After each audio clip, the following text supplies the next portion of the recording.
these, and by the way, these are in the back. You can see Tony for these in the back. Now here, this is what I want to say here, quickly, before I get into this.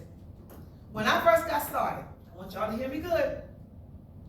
I'm going to say something, and I may get in trouble for it, but I'm going to say it. I'm going to say a couple of things I'm going to get in trouble for. I'm going to say I'm going to get in trouble. Here's the first thing. When I first got started, Love My Own. Now, I come in from a company.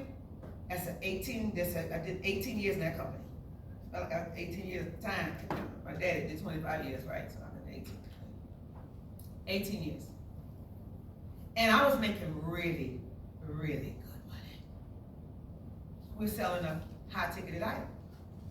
If I sold somebody a machine, I make almost $3,000. I had it set up that way. One machine. But guess what? In order to make that again, I have to find somebody else and sell them one. You know what I'm saying? And sometimes I didn't feel like doing that. You see? But I had an organization that was selling them like crazy. They were selling out there, selling. So money was coming in, constantly coming in. We would get checks every day. I mean, one time we got so many checks in the mail, and they made me take the post out. I didn't even remember that, Pete, until they couldn't fit in the mailbox, and they called me to come and pick it up from the UPS box. They called me to go pick it up, and I think it was 250 something checks that I went to pick up. That's how much money. But I'm saying it to say this: when I got started with Love My Own, because I had never done anything like this, where it was a product and people was consumable product and it was really residual income. I thought that I was having residual income because the only way I got paid extra money is if somebody bought a filter. And people started buying the knockoff filters, and so the checks kept going down. I'm saying it to say, because some people, for some reason, they don't believe that this industry is real. They don't believe this industry is real.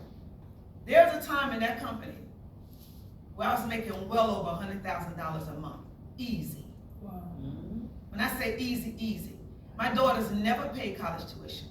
They never purchased cars.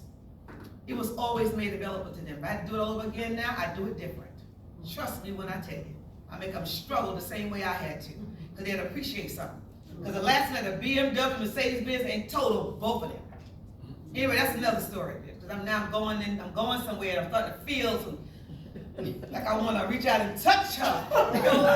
London, you know what I'm saying? But no, because I struggled. My car, and this is after I had Chantel at 24 years old. She's 24 years old now. When I gave birth to Chantel, I was riding around in a Ford Tempo that I couldn't even get in on the driver's side.